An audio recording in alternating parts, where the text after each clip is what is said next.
Hi guys, this is அப்பு. ரீசெண்டாக திருப்பரங்குன்றத்தில் அந்த விலைக்கு ஏற்றுறதுல ஒரு இஷ்யூ போயிட்டுருக்கு. அது என்னன்னு கொஞ்சம் தெரிஞ்சுக்கலாம் வாங்க. எப்போவுமே கீழே தான் கார்த்திகை தீபம் அன்னைக்கு விலைக்கு ஏற்றிட்டு இருந்தாங்க. இப்போ ஒரு சில பேர் என்ன பண்ணாங்கன்னா, கோர்ட்டில் போய் கேஸ் ஃபைல் பண்ணி மேலே ஒரு இடத்துல விலைக்கு ஏற்றலாம்னு சொல்லிட்டு ஒரு ஆர்டரை வாங்கியிருந்தாங்க. அதை கவர்மெண்ட் சைட்லேருந்து என்ன பண்ணாங்கன்னா, அன்னைக்கு ஏற்றுற அன்னைக்கு 144 போட்டு தடை பண்ணிட்டாங்க. அண்ட் இதில் நோட்டீஸ் பண்ண வேண்டியது என்னென்னா, கேஸ் போட்டது ஒரு குரூப்பு, தடை பண்ணது கவர்மெண்ட். இதில் நார்மலாக இருக்க பீப்புள் தான் இதில் பாதிக்கப்படுறாங்க. சார், எங்கள் நேற்று ஒரே பிரச்சனை. 8 மணிக்கெல்லாம் கடையை க்ளோஸ் பண்ண சொல்லிட்டாங்க. என்ன பிரச்சனை என்னன்னு தெரியல. தீபம் மலையில் ஏற்ற சொன்னால் ஏற்றலை. எங்களுக்கு 50,000 வியாபாரம் போச்சு. நாங்கள் என்ன பண்ணுறது என்ன செய்கிறேன்னு தெரியல.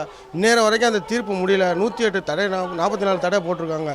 என்ன பண்ணுறேன்னு எங்களுக்கு தெரியல. எங்கள் வியாபாரம் போச்சு, எல்லாம் போச்சு. ரெண்டாவது, இந்த ஊரில் இருக்க மக்கள்கிட்ட போய் கேட்டிங்கன்னா அவங்களே சொல்லுவாங்க, நாங்கள் யாரும் அப்படி இந்துவோ முஸ்லீமோ பார்த்து பழகலை, எல்லாருமே ஒன்றா மாதிரி தான் இருக்கோம்னு சொல்லுவாங்க. சார், இங்கே இந்த ஏரியா உள்ள பொதுமக்கள் எடுத்துக்கிட்டிங்கன்னா இந்து முஸ்லீம் மகாமச்சனமாக தான் பழகிட்டு இருக்காங்க. அதெல்லாம் பிரச்சனை பண்ணுறவங்க இந்த ஊருக்காரங்க யாருமே கிடையாது.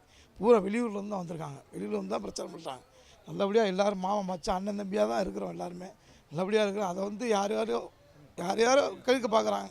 அவ்வளோதான். வேறு ஒருத்தர் நல்லா பழகிட்டு இருந்தவங்க எல்லாருமே இப்போ எதிரி மாதிரி பார்க்க ஆரம்பிச்சது மாதிரி ஆகிப்போச்சு. இந்த மாதிரி நிறைய விஷயங்கள் நம்ம ஊரில் நடக்க ஆரம்பிச்சு. இதெல்லாம் நம்ம நார்த் சைடில் நடந்து தான் பார்த்துருக்கோம். இப்போ நம்ம ஊரில் நடக்க ஆரம்பிச்சு. இப்போ என்ன நடக்கும்னா, ஒருத்தவங்க இந்துவை நாங்கள் தான் காப்பாற்ற போகிறோம், இந்து கோயிலை நாங்கள் தான் காப்பாற்ற போகிறோம்னு சொல்லிட்டு கிளம்புவாங்க. இன்னொரு சைட்லேருந்து அவங்க கிட்டேருந்து நம்மளை காப்பாற்ற போகணும்னு சொல்லிட்டு இன்னொரு சைடு கிளம்புவாங்க. இதுக்கு நடுவில் மாநிலத்தையும் நம்ம தான் அவஸ்தைப்படுறோம். அதாவது ஒரு 10-100 பேர் இங்கேருந்து அங்கே போனாங்க. போய் அங்கனுக்குள்ளே ஆர்ப்பாட்டம் பண்ணாங்க. இங்கனுக்குள்ளே பக்கத்தில் இங்கே சாமிக்கிட்ட ஒரு ஆர்ப்பாட்டம் பண்ணாங்க. அப்படி நான் குடும்பத்தோட பிள்ளைகளை கூப்பிட்டு சாமி படம் வந்தோம், பார்த்தோம். சரி ரைட்டு, இது எனக்குள்ளே கொஞ்சம் இதாக திருமணி இருக்குது, நம்ம வாங்க வீட்டுக்கு போவோம். நாங்கள் கிளம்பி போயிட்டோம். அதுக்கப்புறம் நான் ஆச்சுன்னு தெரியல. மேலே ஏற்றினா எங்களுக்கு சந்தோஷம் தான். எல்லாத்துக்கும் எங்கே உள்ள அனைத்து பொதுமக்களும் யாரும் எதுக்கலை. மேலே ஏற்றினா சந்தோஷம் தான் இங்கே உள்ள எல்லாத்துக்கும். இப்போ ஒரு 4 வருஷமாக சார் இந்த மாதிரி நடக்குது. வேறு மாதிரி அதுக்கு மேலே நடக்கலை.